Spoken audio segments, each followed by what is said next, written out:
Voilà, et donc j'avais un professeur qui est très, très dur. Hein. Déjà, bon, elle est tout habillée en noir, elle supporte pas le soleil, tout ça, tout ça. Et donc c'était déjà assez compliqué. Je dirais pas de nom. Hein. Et du coup, c'était déjà assez compliqué avec cette personne. Bon. Et elle n'a pas beaucoup d'humour en plus. Donc pour moi, c'est un peu compliqué parce que j'ai beaucoup d'humour. Donc voilà. Donc je me tenais à carreau dans ses cours. Et elle pose une question, elle me pose à moi une question. Et j'ai voulu répondre avec des mots qui n'étaient pas forcément appropriés. Et là, elle s'est acharnée sur moi pendant 3 heures. Elle m'a traité que j'étais une attardée, que j'avais une grosse dyslexie, mais qu'il fallait quand même que je prenne sur moi, que j'essaye d'être un peu plus intelligente et que j'étais une bonne à rien et tout ça. Donc elle m'a très descendu tellement bas que j'ai un fort caractère quand même, et elle m'a tellement descendu bas que j'ai rien su répondre. À ce moment-là, je suis restée sans rien dire. Et toute la classe, donc on était 15 à ce moment-là, les 15 se sont regardés et personne n'a réagi. Et là, je me suis dit, en fait, l'harcèlement scolaire ou moral avec les gens, à ce moment-là, moi je l'ai vécu et je me suis dit, mais il n'y en a pas un qui va dire quelque chose. Elle m'a traité quand même d'imbécile, elle m'a dit, voilà, je veux dire, elle a dit des mots et il n'y avait pas lieu puisque moi je disais quelque chose. Et du coup, bon, je suis sortie de cours, enfin, on a été en pause, et dans le couloir, j'ai dit, de toute façon, si ça continue, je quitte la formation. Je suis pas venue ici pour... je suis venue ici pour me faire former, pour qu'on me forme, je suis pas venue ici pour me faire descendre. Et je reviens en cours, et elle se racharne sur moi de nouveau. Je ne dis rien, et elle me dit, ah, je sais ce qu'il y a. Elle descend, elle dit, je reviens tout de suite, hein, en rigolant, elle descend, elle remonte, elle jette 2 paquets de bonbons vers moi, puis elle me dit, mange une douceur, t'ira mieux. Donc je lui ai dit, non merci.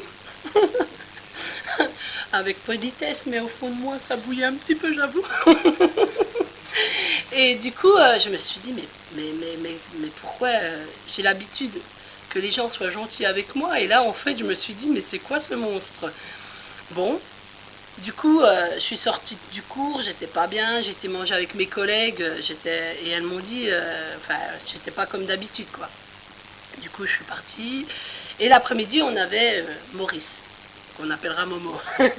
Et c'est un psychologue qui nous fait parler de tout ce qui va pas, ou tout ça, et donc, monsieur Maurice, il a vu tout de suite. Je suis rentrée dans le cours, je me suis assise, et là, il a vu tout de suite qu'il y avait quelque chose qui n'allait pas. Donc tout de suite, il est venu il a dit, il a posé une question sur le polyhandicap et moi je répondais pas. Et il m'a dit, Delphine, vous pouvez répondre. Et j'ai dit, j'ai même pas écouté. Il m'a dit, bravo.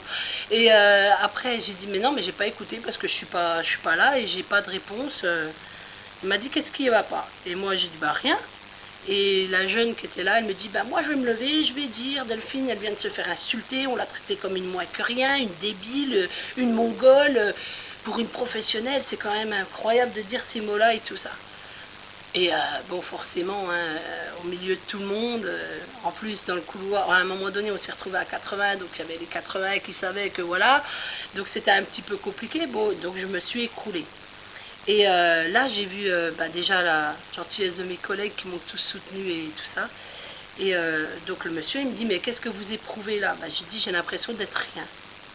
Et j'ai dit, moi, j'ai déjà subi avec mon ex-mari pendant 15 ans le rabaissement, que j'étais rien, et j'ai mis des années à me relever de tout ça, parce que j'avais été...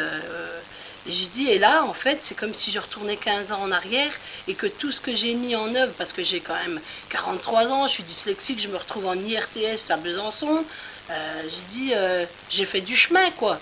Et que une personne me dit 3 phrases et elle m'a tuée, j'ai dit, elle m'a tuée. Et donc j'ai dit, je quitte la formation et tout ça. Il m'a dit, non, vous n'allez pas quitter, vous allez tenir le coup. J'ai dit, non, je partirai parce que je ne peux pas rester comme ça. Donc je suis retournée à Eyvillers, c'est l'autre centre de formation où j'ai expliqué que j'allais arrêter la formation. Le problème, c'est que si je partais, il y en avait 4 qui partaient avec moi. Donc vu qu'on est 7 à Eyvillers, si on se retrouvait plus qu'à 3. Donc on m'a dit gentiment qu'il était préférable que je reste. Autrement, la prof, elle faisait plus rien, quoi. Du coup, j'ai dit non, moi j'ai vu ça comme une montagne. Hein. J'ai dit c'est pas possible, je pourrai jamais y retourner, je vais pas me faire rabaisser, c'est impossible. Et vendredi, je voulais pas aller en cours. Alors j'ai souhaité qu'il neige, il n'y a pas neigé. J'ai souhaité que je sois malade, j'ai pas été malade. Du coup, je me suis dit bon, et la petite jeune que j'emmène, voilà, comme il y avait les gilets jaunes qui devaient être là, je n'allais pas la laisser tomber. Donc j'ai dit bon, bah j'y vais. Mais j'y allais, j'ai même pas pris mon manger du midi parce que je me suis dit j'y vais, je lui dis mes 4 vérités. Si elle me parle comme la dernière fois, je prends la table, j'y retourne dessus et je m'en vais. Et je suis partie dans l'optique là. Et donc je suis arrivée en cours en retard en plus. Et je suis arrivée et elle me dit oh, j'avais peur que vous ayez un accident, machin et tout. Déjà elle était gentille, je me suis dit oula, il y a eu quelque chose qui s'est passé entre temps, je suis pas au courant. Donc je vais m'asseoir et elle demande plusieurs fois si quelqu'un a quelque chose à dire, si ça va pas, machin.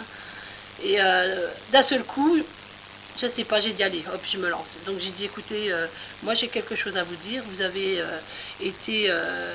n'avez pas été professionnel avec moi la semaine dernière. Vous m'avez rabaissé. J'ai eu l'impression d'être rien. J'ai dit donc dans ces conditions-là, je vais arrêter la formation. Là, je m'attendais qu'elle me dise que je suis là pour me faire former et tout ça. Et à ce moment-là, elle m'a dit mais je m'excuse, mais je voulais vraiment pas vous faire de mal, mais vous êtes une personne, vous êtes une bonne personne et tout ça. Et je me suis dit, on me l'a changé, c'est pas la même, elles sont jumelles peut-être, je sais pas. Enfin bref, je n'ai pas compris. Et je suis restée sur mes gardes, et puis j'ai dit, oui, mais elle me dit, non, vous êtes une bonne professionnelle, il faut rester là, vous avez plein de choses à apprendre. Elle me dit, c'est vrai que niveau écrit, tout ça, c'est compliqué pour vous, mais vous avez tellement de capacités que j'ai voulu essayer de vous pousser un peu dans vos retranchements, mais que j'ai été virulente. Ben, j'ai dit même méchante, pour le coup, voilà. Et du coup, ben, pendant tout le cours, elle m'a questionnée, j'ai réussi à répondre, parce que j'étais plus stressée, donc j'ai réussi à construire des phrases. Et du coup, eh ben, pendant toute la matinée, eh ben, elle m'a élevée. À un moment donné, la semaine avant, j'étais là moins que rien, et je suis sortie de cours, elle m'a dit, en tout cas, vous êtes un des meilleurs éléments. Et là, j'ai dit, ben, à part Dieu, je vois pas comment on peut faire ça, là. Là, c'était pas possible autrement. Mais franchement, et c'est vrai que j'avoue, hein, je me suis dit, allez hop, je me taille, et puis, voilà, tant pis, je laisse tomber. Or que je pense que si je suis là-bas, avec tout ce que j'ai passé un concours oral où j'ai eu 15,5 de moyenne, et que toutes mes collègues qui ont eu le bac et tout ça, service à la personne, elles ont eu 12 ou 13. Donc je me dis, bon, même avec mes difficultés scolaires qui sont quand même assez conséquentes, ben, je me suis retrouvée là-bas et que j'ai ma place, quoi. Et je pense que si je suis là-bas, c'est que Dieu m'a envoyé pour m'occuper des personnes polyhandicapées et apporter aussi un petit peu de joie, parce qu'elles sont un peu tristounettes, les filles là-bas. Et que c'est vrai que, bon, alors, elles m'ont dit que moi j'étais le rayon de soleil, et comme j'étais le rayon de soleil, et que comme la dame là, entre autres, ma prof, elle supporte pas le soleil, elle a une maladie, elle supporte pas le soleil. Et du coup, quand j'arrivais dans la classe, forcément, comme j'étais le rayon de soleil, ben, elle ne pouvait pas me supporter. Donc ça va, là, je pense que Dieu a fait son œuvre, parce que bon, du coup, elle m'apprécie. À suivre. Voilà, donc je pense que c'est Dieu.